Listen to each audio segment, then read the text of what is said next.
Royal British academy, Muvattupuzha, Kothamangalam. Cheruvattoor government model higher secondary സ്കൂളിന് +2 പരീക്ഷയിൽ മികച്ച വിജയം. 178 കുട്ടികൾ പരീക്ഷ എഴുതിയതിൽ 26 പേർക്ക് ഫുൾ A+ ഉൾപ്പെടെ 90% കുട്ടികളും വിജയിച്ചു. 1200-ൽ 1188 മാർക്ക് കരസ്ഥമാക്കി അൽഷിഫ നിസാർ സ്കൂൾ ടോപ്പറായി.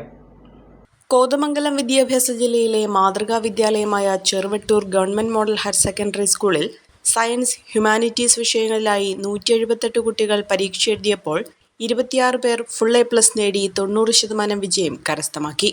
സയൻസ് വിഭാഗത്തിൽ 1200-ൽ 1188 മാർക്ക് നേടി അൽഷിഫ നിസാർ സ്കൂൾ ടോപ്പറായപ്പോൾ ഹ്യൂമാനിറ്റീസ് വിഭാഗത്തിൽ പ്രണവ്യ കെ മധു 1200-ൽ 1179 മാർക്ക് നേടി സ്കൂൾ ടോപ്പറായി. വിദ്യാർത്ഥികളെ ആദരിക്കുന്നതിനായാണ് PTA പ്രസിഡന്റ് PA ഷാഹുലിന്റെ അധ്യക്ഷതയിൽ ചടങ്ങ് സംഘടിപ്പിച്ചത്. ജില്ലാ പഞ്ചായത്ത് മെമ്പർ റഷീദ സലീം വിജയികൾക്ക് മധുരം നൽകി അഭിനന്ദനങ്ങൾ അർപ്പിച്ചു.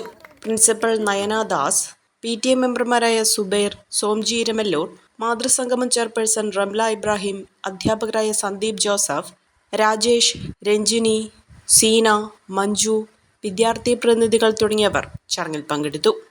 കോളേജിന് നാക്കിൻ്റെ A++ അക്രഡിറ്റേഷൻ ഉണ്ട്. ഇപ്പോൾ അതേ കോളേജ് ഓട്ടോണമസ് ആയി. ഇപ്പോഴത്തെ പിള്ളേരുടെ ഭാഷയിൽ പറഞ്ഞാൽ പഠനകാലം ഞങ്ങളുടെ കളറാ. UGയിലും PGയിലായിട്ട് ഈ കാണുന്ന കോഴ്സുകളൊക്കെ ഇവിടെ ഉണ്ട്. നിർമ്മലയിൽ നിന്നും പാസ്സായവർക്ക് ജോലിക്കായിട്ട് കാത്തിരിക്കേണ്ടി വരില്ല. Nirmala college, Muvattupuzha. An inspiring journey into the future.